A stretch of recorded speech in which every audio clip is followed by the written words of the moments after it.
Tema que estudiaremos por los próximos minutos: cartas leídas. Cartas leídas. Si andas tu celular o tu libreta, listo para anotar. Cartas leídas. Mira bien, no seremos recordados por las palabras que digamos, sino por nuestras acciones. Nadie es recordado por lo que promete, sino por aquello que cumple. Todos nuestros actos y todo lo que podamos decir es inútil si nuestra vida y nuestro carácter no logran respaldar eso. De ahí la importancia que a las personas le impactará ver lo que tú haces y no lo que tú dices que harás. Saben, cuando vemos la vida de Jesús, nos preguntamos ¿por qué impactó tanto su vida? ¿Qué hizo este hombre de Galilea que logró impactar tanto la vida de la gente? Dice la Escritura que las personas y las multitudes venían a él y eran sanadas. Te pregunto esta noche, ¿la gente puede venir a ti y ser sanada? ¿Puede la gente acercarse a ti y ser sanada de su tristeza, de sus preocupaciones, de sus ansiedades? ¿Eres una persona a la cual podemos acudir y recibir esa sanidad? Sabes, una persona herida hiere a las demás. Una persona sana tiene la capacidad de sanar a otros. De la misma manera, una persona enferma puede enfermarte. Una persona soberbia puede ensoberbecerte y volverte materialista. El contacto y el trato con una persona humilde puede traer características humildes a tu vida. La importancia de entender, somos cartas leídas. Y en una sociedad en la que vivimos, una persona sana es un milagro caminando. Una persona a la cual tú te puedes acercar y puede proveer alivio a tu corazón, descanso a tu alma, reposo a tus angustias, es una persona que realmente bendice. Dice la Escritura que los religiosos rechazaban a Jesús, pero aquellos que eran marginados por la sociedad, los leprosos, prostitutas, ladrones, querían estar cerca de él porque sentían algo diferente en él, porque miraban algo distinto en él. ¿Sabes qué destruye más que la guerra? ¿Saben qué logra destruir más que la guerra? Dice la Escritura. De las 7 cosas que dice la palabra de Dios que Él aborrece, están relacionadas directamente con nuestras palabras, están relacionadas con nuestras acciones, con lo que pensamos. Más que una guerra, lo que tú digas, lo que tú hagas, lo que tú dividas, puede afectar a otros. De ahí el tema que estamos estudiando, cartas leídas. La Biblia dice que tú y yo somos cartas que la gente está leyendo constantemente. Tu vida es una carta que la gente está leyendo. Mira 2 Corintios 2, 3, del 2 al 3. Pablo le está escribiendo a los corintios. Y había un grupo de religiosos que estaban señalando a Pablo y le estaban diciendo, ¿quién es este que les quiere instruir? ¿Cuál es su carta de recomendación? Y a esos comentarios Pablo responde, la única carta de recomendación que necesitamos son ustedes mismos. Sus vidas son una carta escrita en nuestro corazón. Todos pueden leerla y reconocer el buen trabajo que hicimos entre ustedes. Es evidente que son una carta de Cristo, que muestra el resultado de nuestro ministerio entre ustedes. Esta carta, tu vida, la vida de ellos, no está escrita con pluma y tinta, sino con el Espíritu del Dios viviente. No está tallada en tablas de piedra, sino en corazones humanos. Pablo se detiene a explicarle a los corintios y a la iglesia de Cristo y les está diciendo, tu vida es una carta de Dios. Y no solo es una carta que el mundo está leyendo, que el mundo constantemente está observando y quiere ver lo que encuentra en esa carta. Está pendiente de saciarse de esa carta que se llama Carlos, que se llama María. Ustedes, está diciendo Pablo, son una carta y el mundo está devorando esa carta. Así que respondamos 3 preguntas acerca de este tema, cartas leídas. La primera pregunta es esta: ¿por qué somos cartas leídas? ¿Por qué? Dice el versículo 3 del mismo pasaje: es evidente que son una carta de Cristo que muestra el resultado de nuestro ministerio entre ustedes. Esta carta no está escrita con pluma y tinta, sino con el Espíritu del Dios viviente. No está tallada en tablas de piedra, sino en corazones humanos. Una carta es emitida por una persona dirigida para otra persona. ¿Por qué nosotros somos cartas? ¿Por qué la Biblia nos define como cartas? Porque fuimos comprados con un precio de sangre, dice la Escritura. Inmediatamente nuestra vida fue tomada por Dios, sellada por la sangre de Cristo y trabajada por el Espíritu Santo. De allí que el trato del Espíritu Santo diario en nuestra vida es la tinta que está escribiendo la carta que la gente está leyendo cada día en ti. Esa es la importancia de mantener una comunión diaria con la palabra de Dios y en la oración. El resultado de tu carta, de tu vida, de lo que la gente está viendo, no es producto de lo que yo quiero, es el resultado del trato del Espíritu de Dios en mi vida.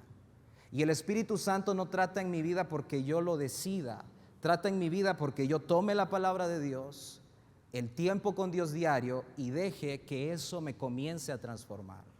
¿Cuál es la tinta de tu carta? El trabajo del Espíritu Santo. Y el Espíritu Santo te toma y comienza a escribir en tu vida. Y comienza a desarrollar los frutos que tú y yo necesitamos. Y la gente observa esa carta, la lee y come de esa carta. ¿Sabes por qué somos una carta? Porque Dios ahora vive en nosotros. Él tomó el ministerio del reino de Dios y lo colocó en tu corazón y en mi corazón, y eso se honra. En nuestra vida llevamos el ministerio del reino de Dios. Y por eso dice la Escritura, ya no se pertenecen a ustedes mismos, sino que pertenecen al reino de los cielos y al Padre que los rescató. Y desde ese preciso momento, el trabajo del reino de Dios comienza a operar en el creyente. De ahí que el reino de Dios se acerca a la tierra por la suma de los creyentes. No es porque tengamos una Biblia en la casa, es porque hay un creyente viviendo esa Biblia en su casa. Por eso somos cartas. Ahora, el primer cuidado que debemos tener, cuidado, porque puedes prestar tus renglones a Satanás. Tu vida es una carta, mi vida es una carta. Pero así como la tinta del trabajo del Espíritu Santo está obrando en mí, de la misma manera yo puedo prestar los renglones de esta carta a Satanás. Yo puedo, sin palabras, decirle al Espíritu Santo: hazte a un lado, en esta parte de mi vida no te necesito. Y automáticamente yo estoy prestando mis renglones, mi corazón, a que Satanás pueda comenzar a escribir, a que mis propias emociones puedan comenzar a escribir sobre mis acciones, sobre lo que pienso, sobre lo que hago. Y mi carta está dando un mensaje peligroso. Matemáticas espirituales. Presta atención a esto. El Espíritu Santo siempre suma y multiplica en la obra de Dios. Siempre. Pero Satanás se dedica a restar y dividir. Cuando tú encuentres a una persona que está sumando y multiplicando a la obra del reino de Dios, que está tomando la palabra de Dios y quiere multiplicar esto en su vida, está haciendo un esfuerzo por sumar al reino de Dios, es una persona que ha permitido que el Espíritu Santo esté escribiendo sobre su vida, escribiendo sobre su vida. Y es una persona que está sumando, que está multiplicando, que quiere ver los frutos del Espíritu Santo en su familia, en sus amigos, que está haciendo un esfuerzo para que el reino de Dios avance donde Él está. No es perfecto, pero está enfocado en sumar y multiplicar. Pero cuando tú veas una persona que lejos de sumar y multiplicar está restando y dividiendo, aún siendo creyente, no importa eso, aún siendo pastor, no importa, es una persona que está prestando sus renglones a Satanás, que en algún momento está descuidando su relación con Dios, el trato de Dios en su vida, la tinta del Espíritu que diariamente te está llenando, la ha descuidado y está prestando sus renglones para dividir y para restar. De ahí la importancia de que entendamos por qué somos cartas leídas. Sabes, en la Segunda Guerra Mundial, los nazis, cuando querían conquistar un pueblo o una ciudad, eran más inteligentes que solo agarrar tanques e ir a atacar. Ellos primero mandaban espías, meses antes mandaban espías. Y estos espías eran enviados a diferentes estratos de la sociedad. ¿Y sabes uno de los estratos cuál era? La iglesia. Y enviaban espías a ver cómo se hacen las cosas en la iglesia, a observar, y el espía llegaba y el propósito era destruir la iglesia. No con tanques, no con armas. Pero ¿cómo hacía este espía para derribar la iglesia? Él llegaba a la iglesia, se hacía pasar por una persona que necesitaba de Dios, comenzaba a observar cómo se hacían las cosas, cómo servía la gente, quiénes eran los líderes y autoridades. Y después de un tiempo comenzaba a levantar mentiras acerca de los pastores de esa iglesia. Y comenzaba a tirar semillas de mentiras, de murmura, de crítica. Era cuestión de tiempo para que la iglesia sola se dividiera. ¿Sabes por qué? Porque estaba dividiendo y restando en el cuerpo de Cristo. Tú y yo tenemos que ser creyentes que saben la importancia de su carta, de su corazón, de su vida. Y que el Señor escriba sobre esta carta lo que Él quiere escribir. Y que sea Él quien dirija esta carta. Y no prestarme jamás a restar o dividir. ¿Por qué? Porque soy una carta leída por otros. En segundo lugar, rápido avanzando, la segunda y penúltima pregunta: ¿para qué somos cartas leídas? Ya vimos por qué somos cartas, ahora veamos para qué somos cartas leídas. Dice la Escritura, 2 Corintios 3:2, la única carta de recomendación que necesitamos son ustedes mismos. Sus vidas son una carta escrita en nuestro corazón. Todos pueden leerla y reconocer el buen trabajo que hicimos entre ustedes. Tú y yo somos la forma de predicar de Dios. Esa es la manera en que Dios predica su reino aquí en la tierra, a través de creyentes. Sabes, a veces queremos tomar la Biblia y salir con ella a evangelizar y pretender que la gente allá afuera va a entender lo que este libro dice. La gente no entiende lo que este libro está diciendo, pero la gente sí entiende lo que tú estás haciendo. La gente no puede en 5 minutos entender el misterio del reino de Dios, aceptar y cambiar su vida, pero la gente sí puede caminar contigo, observar lo que tú estás haciendo y ser transformado por lo que tú estás haciendo. ¿Sabes para quién está escrita la Biblia? Para el creyente. Para que el cristiano pueda devorar la palabra de Dios, sumergirse en la Escritura y luego vivirla. Y aquellos que están afuera lean esta carta y digan: yo quiero lo que esa chica tiene, yo necesito lo que ese hombre tiene. Somos cartas que constantemente están leyendo. ¿Para qué somos estas cartas? Para que otros puedan acercarse a Dios, para que otros puedan ver lo que tú estás haciendo, cómo tu vida se ha transformado, para que en casa tus padres que no creen en Dios puedan verte y decir: algo hay en él, algo está pasando en él. Para que tu madre pueda decir: esta chica, ¿qué le pasa a mi hija? ¿Por qué ahora tanto perdón? ¿Por qué ha cambiado? ¿Por qué ahora extiende su misericordia? ¿Por qué perdonó a su papá después de dejarlos?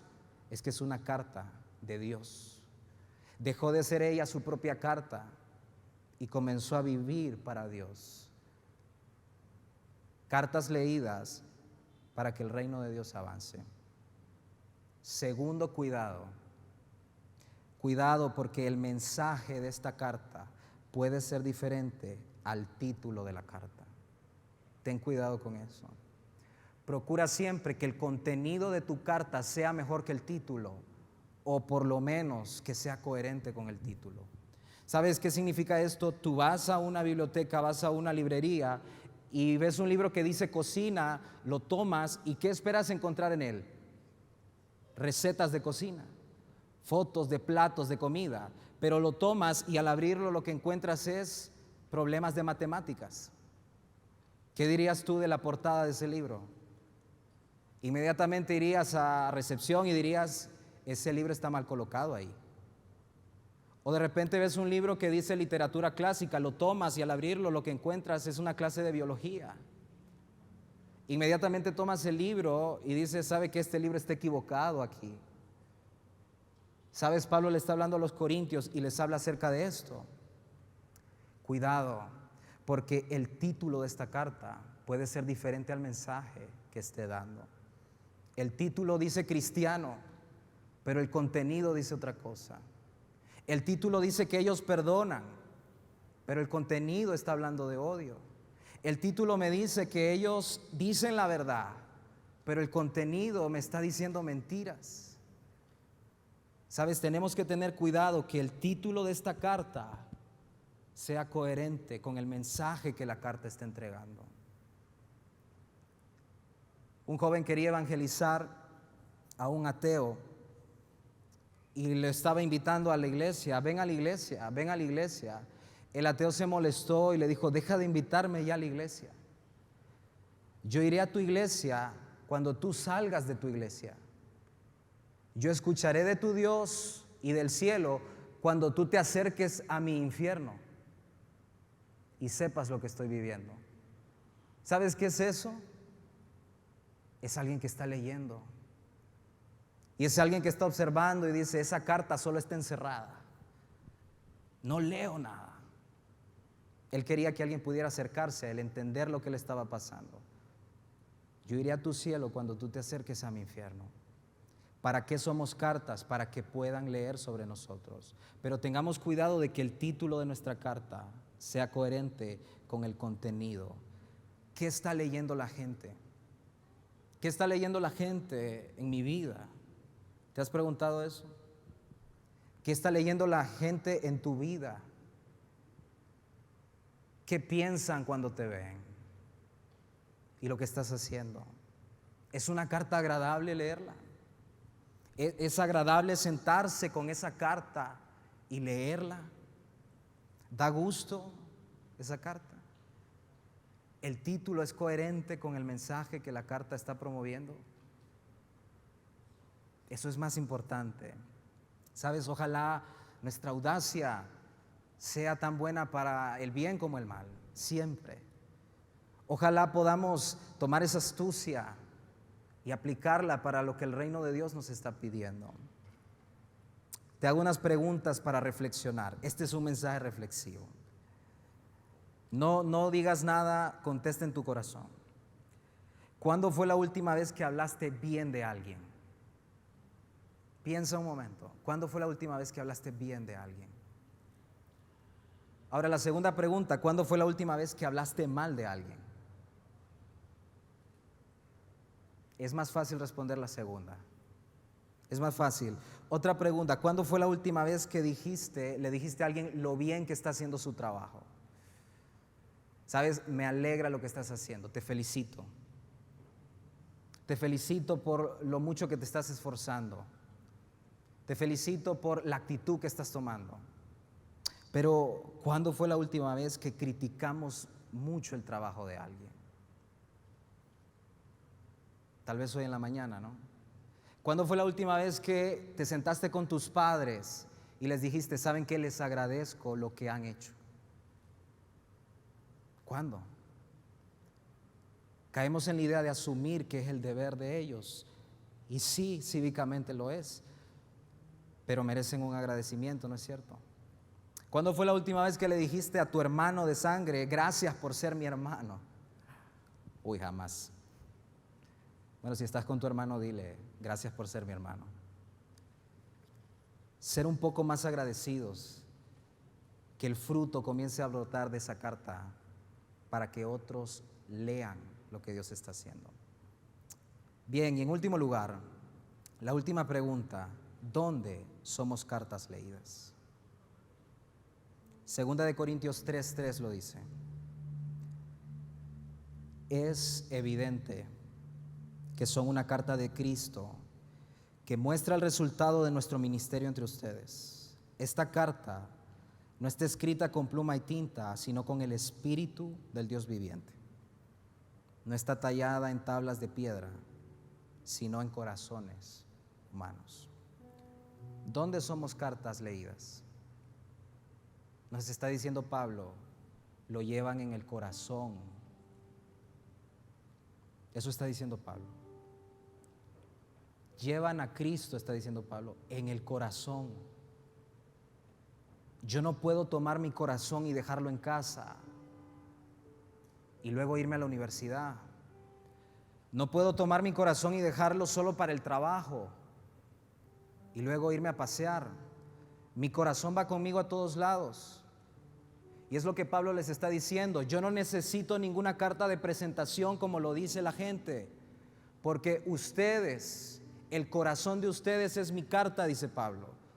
Al ver lo que Cristo ha estado haciendo en sus vidas, lo que les he predicado, el evangelio que han recibido, el nuevo nacimiento, eso es la mejor carta de representación, y esa se lleva a todos lados, absolutamente a todos lados. El último cuidado, la carta de Cristo debe esperar los ataques. Una carta bien escrita le va a gustar a muchos, pero le va a ofender a otros. No te detengas por eso. Sé la carta que el cielo necesita. Lo peor que te puede pasar en la vida es lo que le pasa a muchas personas, que en sus años más adelante son tan pobres que lo único que tienen es dinero y mansiones. Pero el checklist del cielo está en blanco. Sabes, en una ocasión Jesús le habló una parábola a sus discípulos y habló de un rico y dijo él, te has afanado tanto y hoy en la noche reclaman tu alma, ¿y a quién le quedará todo lo que has hecho? Busca ser el mejor en lo que haces, esforzarte, pero jamás pierdas de vista, el cielo tiene una checklist para ti. Cúmplela, búscala. Deja que Dios escriba sobre tu vida. Y a donde quiera que vayas, que la gente pueda acercarse a Dios por ti. Y que digan así como Jesús, la gente venía a ella y era sanada. La gente venía a Él y podían ser sanados. Amén. Ahí donde estás.